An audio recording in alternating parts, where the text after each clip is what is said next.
días y hoy en De Frente con Sabrina Bancal está Martín Torrijos Espino, expresidente de la República, exsecretario general del PRD y candidato a la presidencia por el Partido Popular.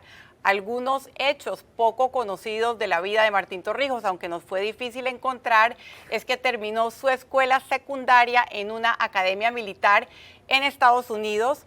Su padre, Omar Torrijos, deseaba que estudiara ingeniería de minas y además le pidió que fuera el padrino de Tuira, su hermana más pequeña. Y usted puede participar en nuestro programa el día de hoy y la pregunta en nuestro sondeo es la siguiente: ¿debe renunciar Martín Torrijos al PRD? Opine al hashtag De Frente Sabrina. Buenos días, presidente. ¿Cómo está? Expresidente Martín, gracias por estar aquí. Gracias a ti. Usted ha estado prácticamente en todos los medios de comunicación, en todos los espacios, y es por eso que hoy pretendo hacerle las preguntas que todavía usted no ha contestado. Y para mí la primera de ellas tiene que ver con el contrato minero. Aquí estuvo inaugurando el programa su ex embajador en Naciones Unidas, Ricardo Alberto Arias. Él catalogó ese contrato como un enclave colonial. Alguien como el diputado Juan Diego Vázquez habló de una quinta frontera y dijo que los verdaderos torrijistas que se quedaban callados con ese contrato eran unos hipócritas. ¿Usted qué piensa de ese contrato minero? Mira, si este es el contrato que piensa la presidencia, el Ejecutivo enviar a la Asamblea Legislativa, yo como ciudadano le recomendaría a los diputados que lo rechacen. Lo rechacen porque efectivamente este contrato tiene una cesión de soberanía, en términos simples. No puede ser que tú en un contrato con una empresa privada extranjera determines por los próximos 40 años el uso de los fondos que son del Estado en última instancia. O sea, si el día que las próximas 8 administraciones, cualquiera decida que esos fondos tal vez puedan ser mejor utilizados para cualquier uso, descentralización en buen término o enteros para el tema del seguro social, tendrías que volver a renegociar el contrato. Eso no tiene ningún sentido realmente. Tiene problemas en términos de que no puedes cobrar regalías después de utilidades. Eso es Panamá Port 2. Eso nos ha traído conflictos, nos ha obligado a renegociar contratos en otras épocas. Yo creo que podrían corregirlo antes de llevarlo a la Asamblea, y también hay un tema de que aquí no se ha dado una discusión real. O sea, esta consulta se hace muy difícil tener la observación, no se han publicado los contratos que deberían estar accesibles a todo el mundo, que fuera fácil de imprimir, y no hace falta un estudio de costo-beneficio social que no se ha presentado. Entonces, tal cual como está, habría que pedirle a la Asamblea que lo rechace de la manera más vehemente y además con la conciencia de que allí no están representados los mejores intereses para el país. ¿A usted le parece realista que la actual Asamblea, conformada mayoritariamente por diputados del PRD, que están haciendo abiertamente campaña por el vicepresidente José Gabriel Carrizo, va a rechazar ese contrato? Bueno, en la parte política es obvio que están ahí. Bueno, por lo menos aquí puede haber algo de conciencia social y sobre todo algo que no nos herede unas dificultades hacia el futuro. Ya hemos tenido experiencia con los tratados que ningún panameño firmó, con la falta de transparencia en esto, con Panamá Ports, en fin. Yo creo que sería dejarle a las futuras generaciones un mecanismo de algo que realmente no recoge los mejores intereses del país. Ojalá por algo de conciencia, por algo de amor al país, lo rechacen. Usted ha sido muy crítico en términos genéricos del actual gobierno y de la actual dirigencia del PRD.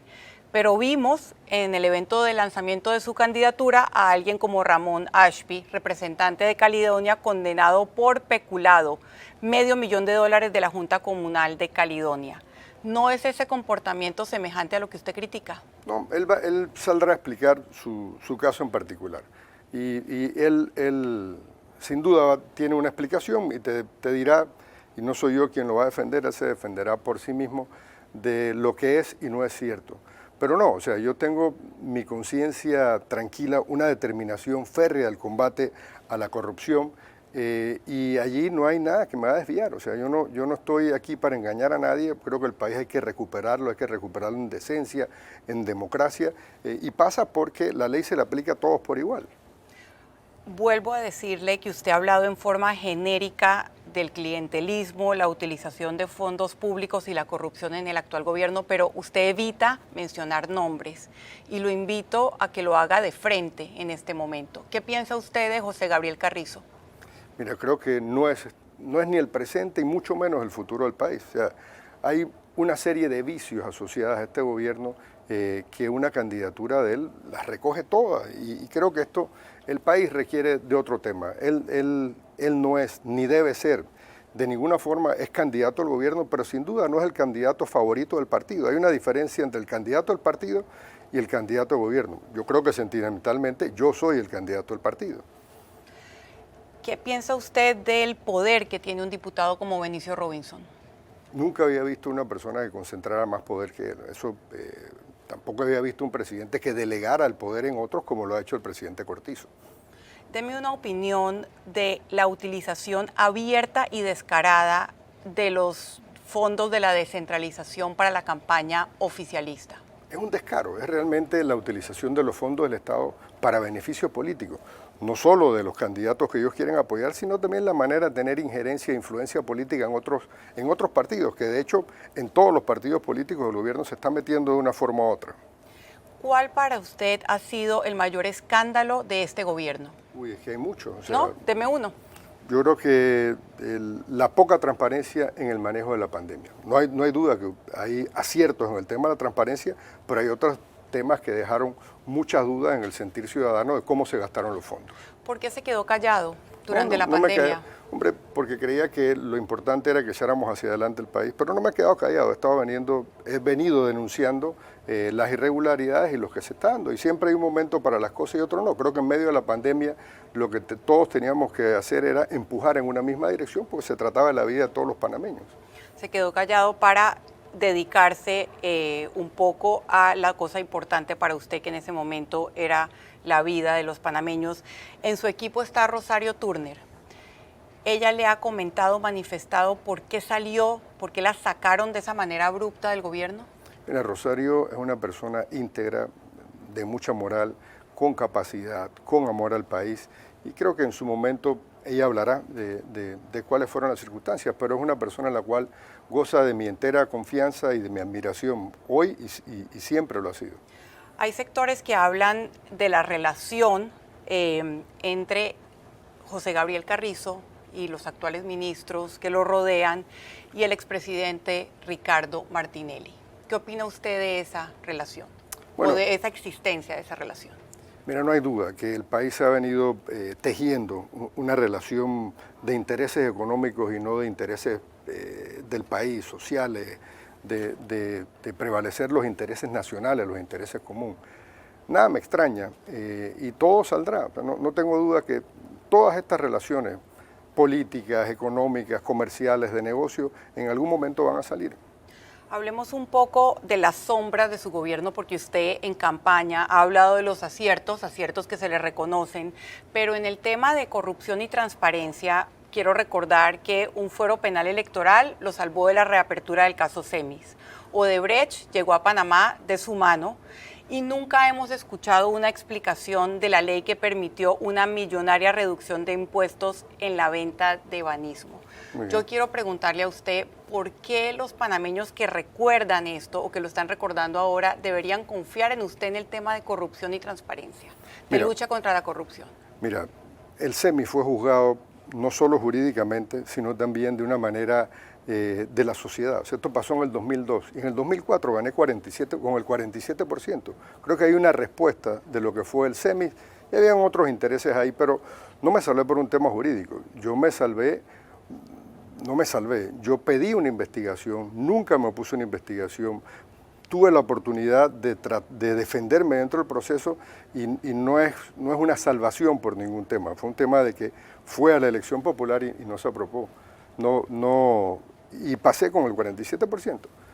Luego en Odebrecht sí, Odebrecht llegó en mi gobierno, pero Odebrecht llegó en ese momento a todos los países de América, Estados Unidos, África, Europa, era una de las compañías constructoras más importantes del mundo. Ahora, lo que nadie dice es que efectivamente todas las obras de mi gobierno se investigaron, no me opuse a ninguna, no dije que era persecución, enfrenté las investigaciones y después de haber investigado no soy parte de ningún proceso dentro y fuera de Odebrecht. Y sobre el tema de esa ley, quiero que sepas que esa fue una de las leyes que más impuestos recolectó, porque la otra era realmente un espejismo, o sea, que te pagaran sobre utilidades nadie lo declaraba. Acá tú agarras la plata cuando se hace la transacción. No fue un favor político ni un favor financiero y mucho menos nos beneficiamos de ninguna acción de mi gobierno.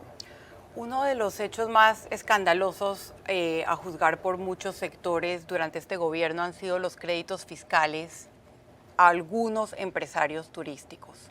¿Qué piensa usted de estos subsidios para grupos privilegiados? No se deben dar. O sea, sin duda tiene que haber una política que beneficie a la mayoría y si se requiere de algunos incentivos, tienen que ser incentivos específicos que ayuden a mejorar la condición de vida. No puede ser que por influencia o por intereses o por la manera de llegar a controlar la asamblea o de lograr favores en la asamblea, algunos grupos puedan desde afuera, como que dicen, meter 3 puntos en la cancha sin ninguna otra consideración que su beneficio. No estoy de acuerdo. ¿Qué hay de los subsidios que se crearon en pandemia y que se han seguido estirando por una conveniencia política? ¿Qué hará Martín Torrijos con ellos? Mira, no hay duda que hay subsidios que son necesarios, pero hay subsidios que son necesarios por periodos o circunstancias específicas. Te pongo un ejemplo. Lo que no hemos gastado, y no tiene que ver con la pandemia, pero millones y millones y miles de millones de dólares en el combate a la pobreza no ha funcionado porque no hay una política social que atienda el problema de la pobreza. Lo que tenemos que lograr, y estoy seguro que las personas prefieren vivir con dignidad que estar viviendo de dádiva. Entonces eso es un tema de, sí, hay que buscar una revisión oportuna y entender que los subsidios, siempre y cuando uno les dé un acompañamiento a la gente para poder valerse por sí mismo, deben tener un carácter de temporalidad. Bueno, voy a dejar hasta aquí este primer bloque. En el segundo vamos a hablar del crecimiento de la planilla estatal, de las soluciones concretas a la situación que vive la Caja del Seguro Social y otros temas más. Quédese aquí, estoy hablando de frente con el expresidente Martín Torrijos.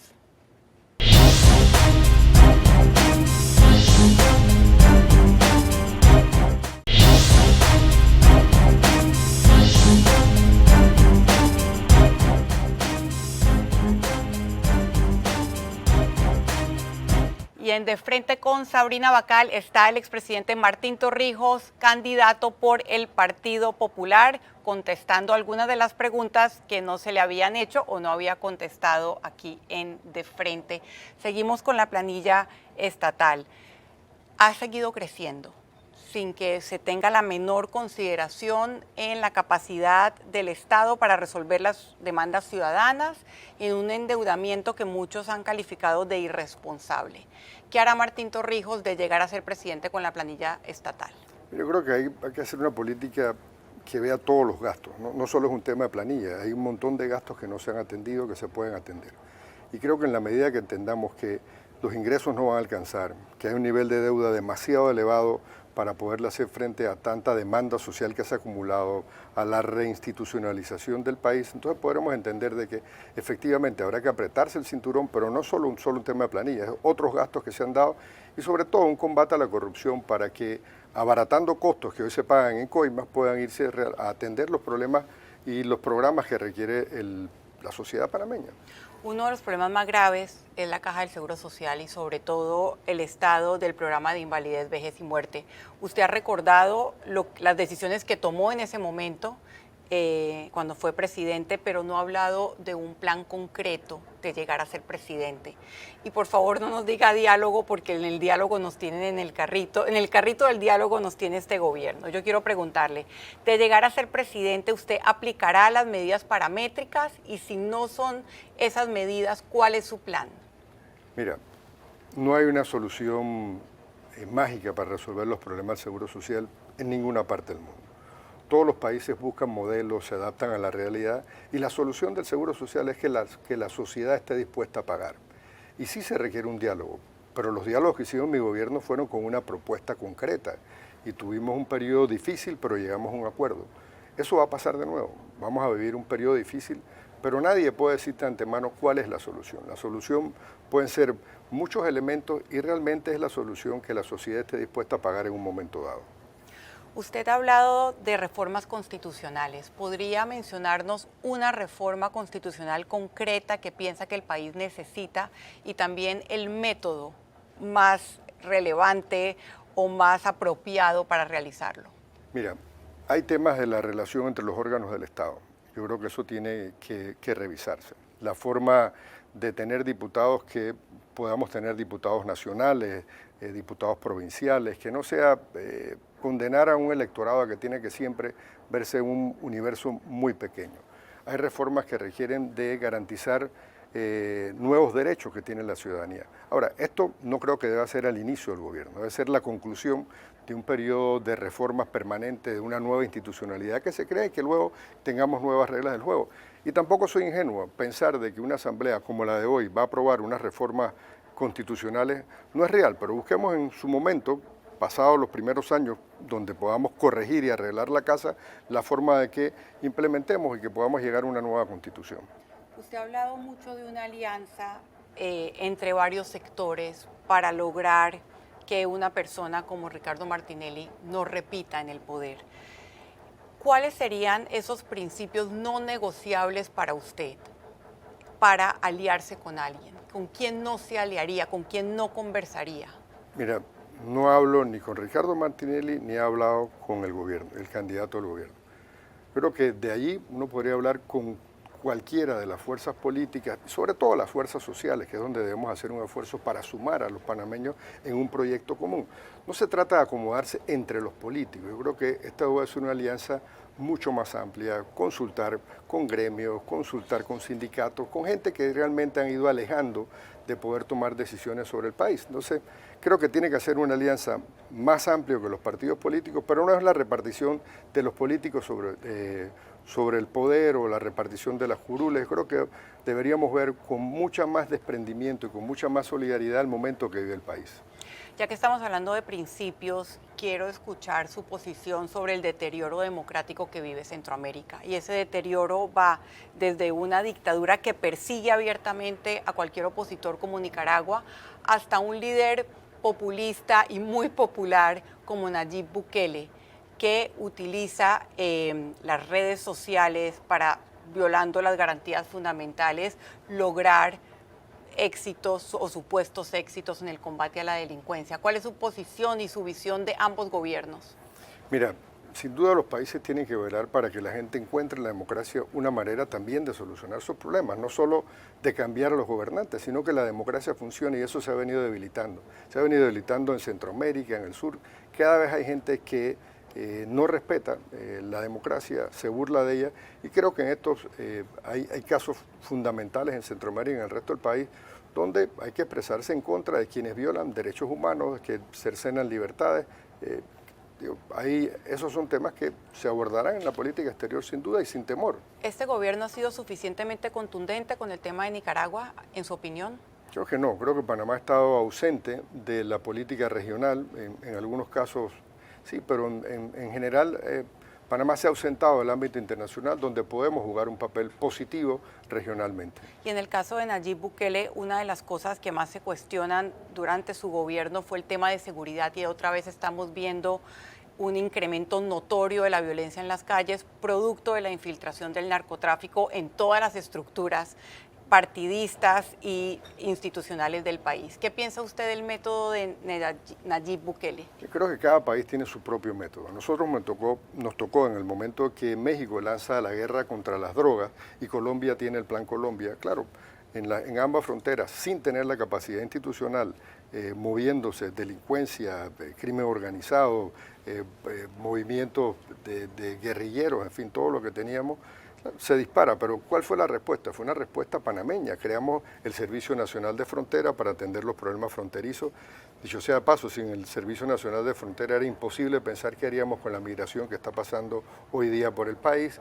Creamos el Servicio Aeronaval, creamos una ley sobre la institucionalidad del Servicio de Inteligencia, donde otras cosas prohibía la grabación ilegal o el uso de los estamentos de inteligencia para espionar a los ciudadanos comunes. Entonces creo que Panamá tiene la oportunidad de establecer, sí, con firmeza, con determinación, fortaleciendo las instituciones, con mucha inteligencia, volver a darle tranquilidad a los panameños para que no tengan que vivir encerrados. Seguimos en el ámbito internacional y ahora hablemos de las dos grandes potencias y Panamá se encuentra y seguirá encontrándose entre ellas, Estados Unidos y China. ¿Cómo manejará usted de llegar a ser presidente esta tensión permanente y creciente que hay en estas dos potencias? Mira, nosotros demostramos desde hace mucho tiempo, fuimos los primeros que iniciamos un proceso de negociación con China. Tuvimos reuniones en Beijing, Roma, en España, y cuando estábamos a punto de abrir las relaciones con China, porque consideramos que eran necesarias, se da una tregua entre China y Taiwán, lo cual se suspende esto y esa tregua dura más o menos hasta el 2016. O sea que era un proceso normal, era imposible pensar unas relaciones de Panamá sin China.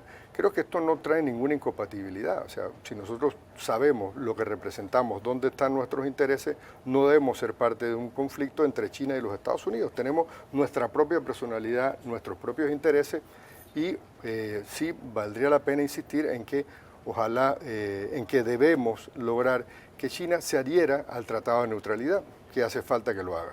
Bueno, le agradezco muchísimo la oportunidad, expresidente Torrijos, ahora aspirante a la presidencia por el Partido Popular, de hablar de frente de todos los temas aquí en De Frente con Sabrina Bancal. Nos vemos aquí el próximo domingo.